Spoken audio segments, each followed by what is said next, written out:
из разного рода старейшины и уважаемые люди. Умару Богатыреву не раз по долгу службы приходилось стоять на этом месте и рассказывать историю о том, как Ингушетия вошла в состав России. Этот барельеф первым встречает всех гостей мемориала памяти и славы. Он будто символизирует одну из больших глав богатой ингушской истории. Баш-бос — это означает холм согласия, так как именно на этом холме в селении Ангуш, рядом с селением, находится это место. Там до сих пор вокруг стоит лес, а именно на этом поляне, где подписали соглашение, ничего не растет, ни дерева, ни травы, просто чистый такой газон, как поляна. Если барельеф, иллюстрирующий акт присяги, видели многие, то сам склон Бартобоси всегда оставался у многих современников лишь в воображении. Поэтому Комитет по туризму Ингушетии решил организовать туристическую поездку в село Ангушт и показать историческое место.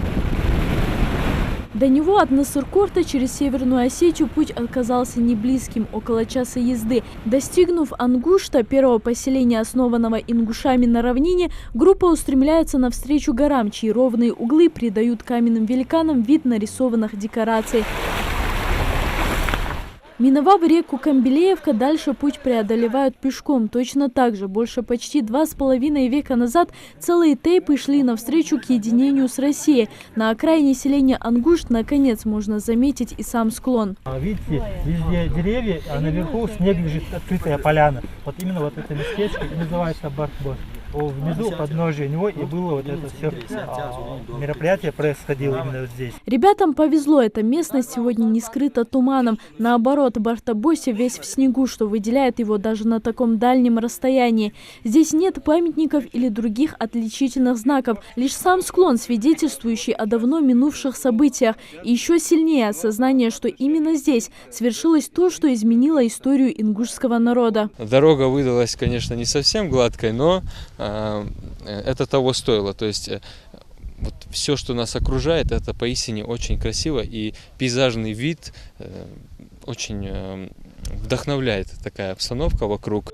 О предстоящей экскурсии Мадина Зангиева узнала в социальных сетях. Она, не раздумывая, отправилась в поездку, прихватив с собой фотоаппарат. Любитель фотоискусства посчитала себя обязанной запечатлеть эти места, чтобы затем показать их широкой массе ингушей. Ведь немногим повезло здесь оказаться. Осознание того, что вот уже они новая держава, то есть они входят в великую державу, для них это многое значило. И сегодня мы должны понимать, что им трудно далось это решение, они очень долго, наверное, над этим думали. И увидеть это место для меня лично это прожить тот момент, который проживали эти люди, проживали наши предки. Туристическое ведомство посвятило эту поездку 247-летию вступления ингушей в состав России.